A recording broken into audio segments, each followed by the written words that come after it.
छत्रपती शिवाजी महाराज की जय भवानी, जय शिवाजी।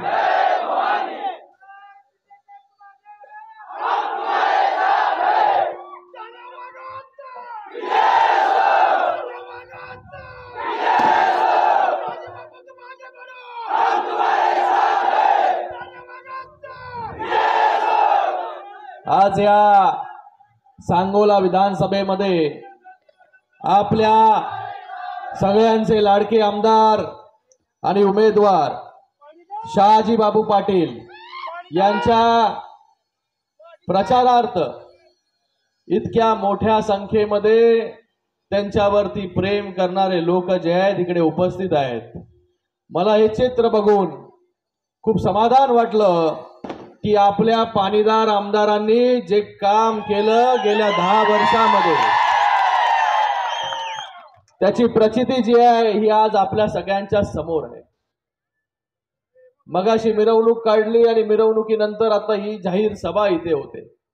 या जाहीर सभेमध्ये मुंगीलाही येता येणार नाही अशा दाटीवाटीने जे लोक इथे बसलेले आहेत। हे प्रेम आहे बापू, तुमच्यावरचं प्रेम आहे। तुम्ही केलेलं जे कार्य आहे इतके वर्ष, मला वाटतं त्याच्यावरती प्रेम करणारी जनता, लोक, कार्यकर्ते जे आहेत इथे उपस्थित झालेले आहेत। मला वाटतं की आमदार आपला लोकप्रतिनिधी जो आहे हा कशा प्रकारे काम करतो, आपल्या या विभागासाठी, आपल्या या मतदारसंघासाठी काय आणतो। आणि ग्रामीण भागामध्ये तर सगळ्यात मोठा प्रश्न जो असतो पाण्याचा। मला वाटतं इतके वर्ष जे आहे पाण्याचा प्रश्न कोणी सोडवू शकले नाही, ते आपल्या शहाजी बापूंनी जे आहे हे सोडवण्याचं काम केलं। मला वाटतं इतिहासामध्ये असं कधी घडलं नसेल की 5000 कोटी रुपये जे आहे एका विधानसभा मतदारसंघासाठी शहाजी बापू इथे घेऊन आले। आणि हे एक एवढं मोठं पुस्तक जे आहे हे कामाचं शहाजी बापूंनी बनवलं। त्यामध्ये एक चांगलं चित्र आहे।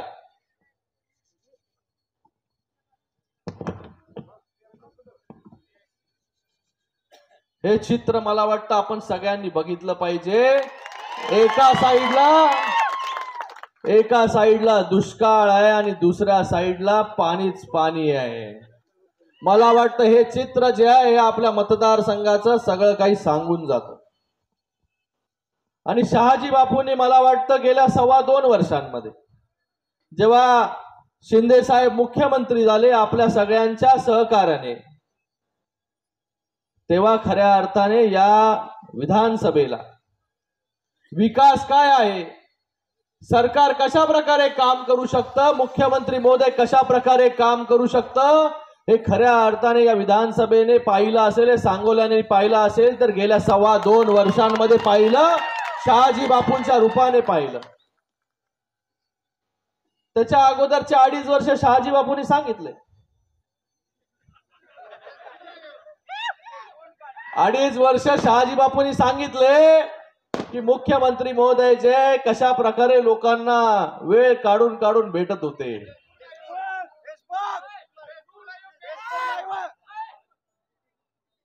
अडीच वर्षामध्ये फक्त फेसबुक लाईव्ह करण्याचं काम आणि एक विक्रम केला, पण आपल्या मुख्यमंत्र्यांनी फेस टू फेस काम जे आहे हे केलेलं आहे। आणि हे फेस टू फेस काम करत असताना आता जो फेस विरोधकांच्या तोंडाला आलेला आहे तो बघण्यासारखा आहे। कारण की 2.5 वर्ष या महाराष्ट्रामध्ये काहीच होत नव्हतं। 2.5 वर्ष स्वतःला बंद करून घेतलं होतं, या महाराष्ट्राला पण बंद केलं होतं, सगळ्या योजना बंद।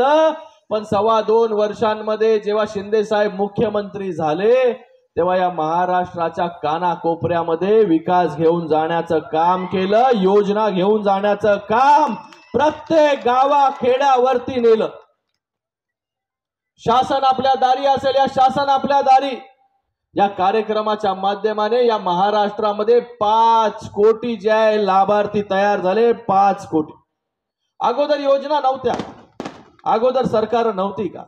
अगोदर पण होती, योजना पण होत्या, योजनेचे लाभार्थी पण होते, पण त्यांच्यापर्यंत योजनेचा लाभ पोहोचवण्याची कोणाची इच्छाशक्ती नव्हती. ती राजकीय इच्छाशक्ती माननीय मुख्यमंत्री एकनाथजी शिंदे साहेबांमध्ये होती.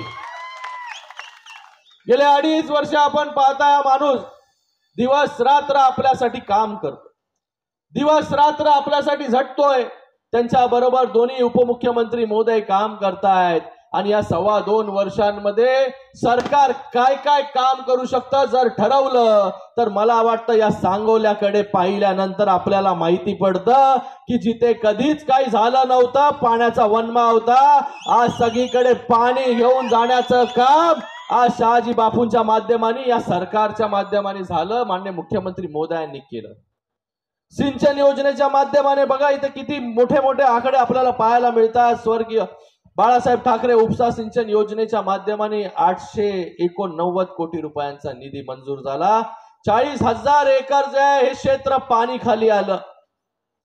नीरा उजवा कालवा असेल, त्याचबरोबर म्हैसाळ सिंचन योजना गेल्या अनेक वर्षापासून ऐकत होतो, ती योजना जी आहे ती मंजूर झाली. टेंबू योजना असेल, त्याचबरोबर शेतकऱ्यांना 7.5 HP पर्यंत पूर्णपणे वीज बिल माफ, 0 वीज बिल. कधी विचार केला होता की 0 वीज बिल जो आहे हा शेतकऱ्यांना कधी मिळेल?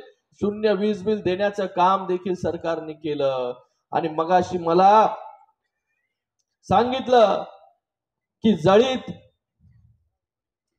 शेतीसाठी जे आहे 168 कोटी, ते पण खास बाप शहाजी बापूंच्या सांगण्यावरून जे आहे हे इथे देण्यात आलं. अगोदर फक्त आश्वासन जे आहे देत होतं, अमुक करू तमुक करू, हे करू ते करू, पण शेतकऱ्यांच्या मागे कधी उभे नाही राहिले. आज शेतकऱ्यांना जे केंद्राकडून 6,000 रुपये मिळतात, त्याच्यामध्ये 6,000 रुपये अजून अनुदान टाकण्याचं काम पण आपल्या सरकारनेच केलेलं आहे. आता एकूण 12,000 रुपये मिळतात. पुन्हा हे महायुतीचं सरकार आल्यानंतर ती रक्कम वाढून 15,000 रुपये जी आहे ती आपण करणार आहोत. अनेक योजना आपण आणल्या, अनेक कामं या मतदारसंघामध्ये आपण करू शकलो. पण काही लोक जे आहेत या मतदारसंघामध्ये आल्यानंतर फक्त झाडी आणि डोंगरावरतीच अडकलेले आहेत. त्याच्या पलीकडे जायचं नाहीये त्यांना. पण मी सांगतो, आज शहाजी बापूने डोंगरा एवढं काम जे आहे या मतदारसंघामध्ये उभं केलेलं आहे. कुठेही अगोदरचे मुख्यमंत्री आता प्रचार करायला जातात, 3-4 शब्द तेवढेच बोलतात, खोके, खंजीर, गद्दार. त्याच्या पलीकडे 3रा-4था शब्द जो आहे तो त्यांच्याकडे नाही. कारण की सांगण्यासारखं काहीच नाही. 2.5 वर्षामध्ये जेव्हा तुम्ही मुख्यमंत्री होते, या महाराष्ट्र राज्याचे नेतृत्व करत होते, त्या 2.5 वर्षांमध्ये तुम्ही काय केलं हे लोकांना कधी सांगणार तुम्ही? का तुम्हाला इतके लोक सोडून गेले? 50 आमदार सोडून जातात, 13 खासदार सोडून जातात, लाखो कार्यकर्ते सोडून जातात. का सोडून गेले याचा विचार कधी करणार आहे की नाही? आत्मपरीक्षण कधी करणार आहे की नाही? पण फक्त आणि फक्त जिकडे जाल तिकडे फक्त शिव्या शाप. सकाळी उठल्या की शिव्या, रात्री झोपताना शिव्या. मला वाटतं रात्री स्वप्नामध्ये पण शिव्या देत असतील आणि घरच्यांबरोबर पण तीच भाषा जी आहे ती वापरत असतील. कारण की एवढा द्वेष, एवढं फ्रस्ट्रेशन जे आलेलं आहे. मी काल एक व्हिडिओ बघितला, कुठल्या तरी एअरपोर्ट वरती त्यांना थांबवलं आणि गाडी बॅग चेक करत होते. त्यांनी तो व्हिडिओ काढला, जसं आपण रस्त्यावरती भांडतो ना, रस्त्यावरती भांडताना कसं एकमेकांचा व्हिडिओ शूट करतो आपण. अरे तू कोण, मी कोण आहे, तुला ओळखतो का, मी कोण, तू कोण. व्हिडिओ काढला, त्याला विचारतायत तुझं नाव काय, तू कुठून आला, तू काय करतो. अरे तो बिचारा काम करतो, त्याचं इलेक्शन आहे, बॅगा चेक करणार. ते विसरले. मुख्यमंत्री महोदय जेव्हा अशाच दौऱ्यावरती होते आणि मुख्यमंत्री असताना या लोकसभेच्या इलेक्शनच्या वेळेस त्यांची देखील बॅग चेक केली. त्यांनी कधी गदारोळ नाही केला की माझी बॅग का चेक करतोय, मी मुख्यमंत्री आहे करून. पण आज जेव्हा फ्रस्ट्रेशन येतं, हार समोर दिसू लागते, तेव्हा अशी परिस्थिती जी आहे ही येते. प्रत्येकाचा द्वेष जो आहे हा द्वेष करायला लागतात. मला त्यांना हेच विचारायचं आहे की ही परिस्थिती तुमच्यावर का आली? 2.5 वर्ष जेव्हा मुख्यमंत्री महोदय होतात तेव्हा या सगळ्या लोकांचं तुम्ही का नाही ऐकलं? यांच्या मदतीला तुम्ही का नाही धावले? जे 2.5 वर्षामध्ये झालं नाही, इतके वर्षामध्ये झालं नाही, ते माननीय मुख्यमंत्री महोदयांनी फक्त 2.25 वर्षांमध्ये करून दाखवलं. हे फक्त आणि फक्त त्यांची राजकीय इच्छाशक्ती होती. आणि तळागाळातील लोकांना काय हवंय, शेतकऱ्यांना काय हवं, आमच्या भगिनींना काय हवं, आमच्या मुलाबाळांना काय हवं, गरिबांना काय हवं, ही जाण जी आहे मान्य मुख्यमंत्री महोदयांमध्ये. कारण की मुख्यमंत्री महोदय देखील आपल्यामधूनच एक सर्वसामान्य कुटुंबातील आलेला एक मुख्यमंत्री आहे. एक रिक्षा चालक, एक शेतकरीच्या पोटी जन्म घेतलेला मुलगा जो आहे तो आज या महाराष्ट्र राज्याचा मुख्यमंत्री झाला. म्हणून त्याला जाण आहे, म्हणून त्याला आपली प्रत्येकाची जाण आहे. पण काही लोक जे आहेत, काही लोक म्हणतात की 1500 रुपयामध्ये कोणाचा संसार चालणार? आता शहाजी बापूंनी सांगितलं इथे की 1500 रुपयामध्ये कोणाचा संसार चालणार? तर माझ्या माता भगिनींना जर विचारलं की आपण संसार कसा चालवतात, त्याचं चांगलं उदाहरण जे आहे हे शहाजी बापूंनी आपल्याला दिलं. मला त्यांना सांगायचं, अरे तुम्ही तुमच्या घरातून कधी बाहेर नाही निघाले तर दुसऱ्याच्या घरामध्ये काय चाललंय हे तुम्हाला कसं कळणार? सोन्याचा चमचा तोंडामधून घेऊन आलेला ना, दुसऱ्याचं दुःख जे आहे, वेदना जे आहे, गरीबाचं कुटुंब कसं चालतं हे कधी कळणार नाही. 1500 रुपयाला त्यांना काय 1500 रुपये?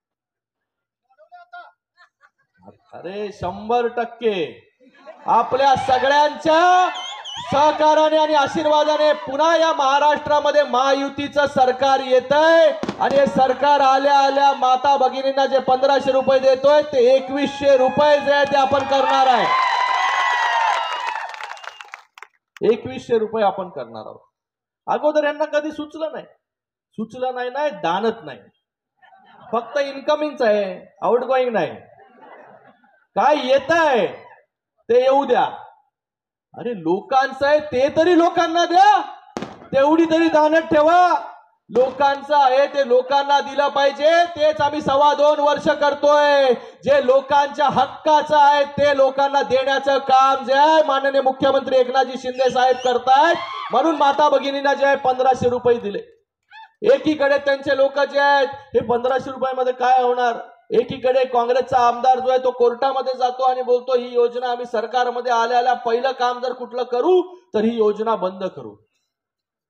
अगोदरचे मुख्यमंत्री बोलतात पहिलं सत्ता आल्यानंतर 11 दिवसामध्ये. अरे कोणी म्हणजे सत्तेमध्ये आल्यानंतर माणूस काय करणार हे लोकांना सांगतो.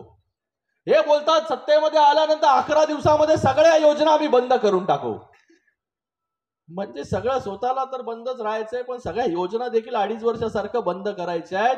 आपल्याला हा विचार करणं खूप गरजेचं आहे की येणाऱ्या काळामध्ये सत्ता जी आहे ती आपल्याला कोणाच्या हातात द्यायची आहे? ज्यांना सगळ्या योजना बंद करायच्या आहेत का आपल्यासारख्या सगळ्यांपर्यंत योजना पोहोचवणारं सरकार जे 2.25 वर्षांमध्ये करू शकलं हे पुढचं 5 वर्ष आल्यानंतर कुठल्या कुठल्या योजना करू शकतात याचा विचार देखील आपण करू शकत नाही. म्हणून 5 वर्ष 2.25 वर्षांमध्ये एवढे सगळ्या योजना आणल्या. विचार करा फक्त 5 वर्षांमध्ये काय काय आपण करू शकतो. शेतकऱ्यांसाठी योजना आणली, बहिणींसाठी योजना आणली. आपल्या घरामध्ये जेव्हा मुलगी जन्माला येते तेव्हा तिच्या अकाउंटमध्ये 5000 रुपये टाकण्याचं काम पण आपल्या सरकारने केलं. ती मोठी होईपर्यंत जे आहे तिच्या अकाउंटमध्ये 1.5 लाख रुपये जमा होणार. आपल्या घरातील मुलगी आहे तिला बाबा डॉक्टर व्हायचं, इंजिनियर व्हायचंय, तिच्या शिक्षणाचा पूर्ण खर्च देखील आपल्या सरकारने घेतला. आपल्या घरामध्ये जे आहे कोणाला नोकरी धंदा नाहीये त्याचा नोकरी धंदा देण्याचं काम पण युवा कार्य प्रशिक्षण योजनेच्या माध्यमाने 6000, 8000 आणि 10000 रुपये देण्याचं काम आपलं सरकार इथे करतंय.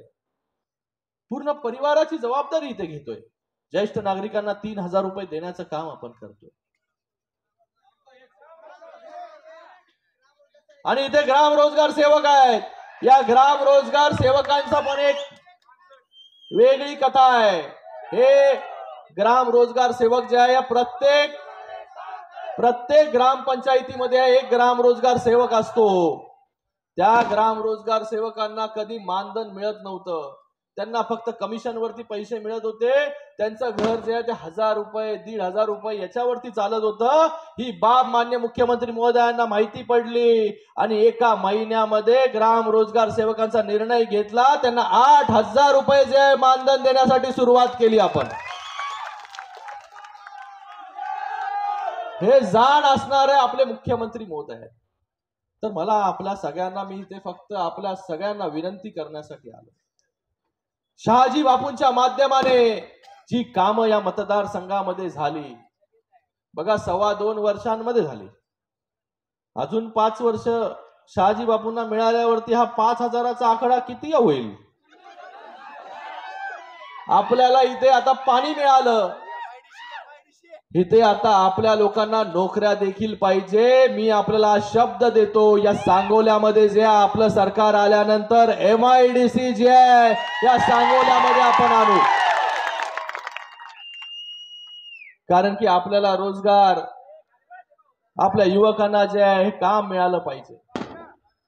आम्ही फक्त कामाच्या गोष्टी इथे करतो पण समोरचे जे लोक जे आहेत त्यांच्याकडे सांगण्यासारखं काही नाही. सारखं आम्ही त्यांना विचारलं अरे बाबांनो सांगा. आणि आता इलेक्शन आहे. इलेक्शन मध्ये आता 2.25 वर्ष तर रोज तुम्ही शिव्याशाप देताय पण तरी पण लोक तुम्हाला सोडून जात आहेत. लोक तुमच्याकडे येत नाही. आता तरी इलेक्शन मध्ये तरी सांगा की 2.5 वर्षांमध्ये तुम्ही काय केलं आणि आम्ही सांगतो 2.25 वर्षांमध्ये आम्ही काय केलं. ते ही सांगायची हिंमत नाही कारण की 2.5 वर्षामध्ये काहीच करू शकले नाही. पण मी तुम्हाला सांगतो मुंबईमध्ये राहून जेव्हा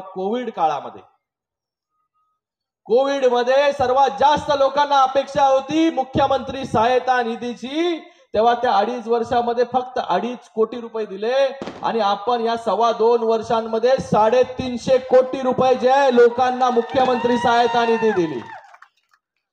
दानत लागते दानत. अगोदरचे मुख्यमंत्री पेन मत नव्हते ठेवत कारण की सही करायला लागेल. पण आत्ताचे मुख्यमंत्री कुठेही सही करतात. मगाशी शहाजी बापूंनी सांगितलं जेव्हा आजारी होते तेव्हा मुख्यमंत्री महोदय जे आहे शहाजी बापूंना आपल्या घरातील कार्यकर्त्याला एका सदस्याला बघायला आले होते. ते फक्त एक आमदार नाही आमच्या घरातला जो आहे एक परिवारातला एक घटक आहे शहाजी बापू.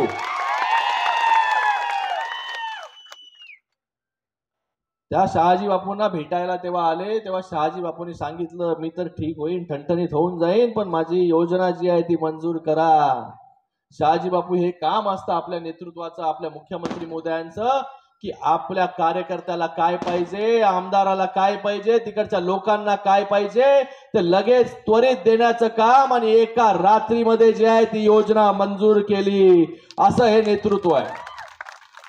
दिवस रात्र काम करणारं हे नेतृत्व आहे. मला आपल्या सगळ्यांना एवढंच सांगायचंय की आपण सगळ्यांनी या मतदारसंघामधून शहाजी बापूंना पुन्हा तिसऱ्यांदा जे हॅट्रिक करून विधानसभेवरती पाठवायचं. मी आपल्या सगळ्यांना सांगू इच्छितो इथे मला वाटतं 5000 लोक आहेत आणि ते सगळे लोक आहेत शहाजी बापूंवरती प्रेम करणारे शिवसेनेवरती प्रेम करणारे माननीय मुख्यमंत्री महोदयांवरती प्रेम करणारे. जर प्रत्येकाने विचार केला मी 20 तारखेला माझ्या बरोबर 10 लोकांना मतदान करण्यासाठी प्रवृत्त करेन आणि 10 लोकांना माझ्या बरोबर घेऊन जाईल तर इथल्या इथे 50,000 मतदान जे आहे इथे बसलेलं आहे. करू शकता का आपण? करू शकता की नाही?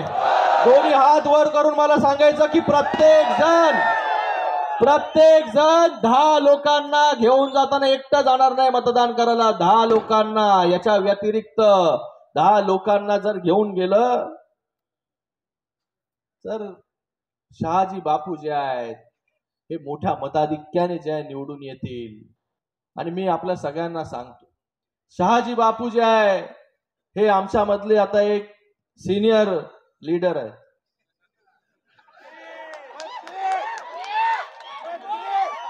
ज्येष्ठ नेते आहेत आणि माझ्या डॉक्टर श्रीकांत शिंदे फाउंडेशनचे ब्रँड अँबॅसेडर देखील आहेत.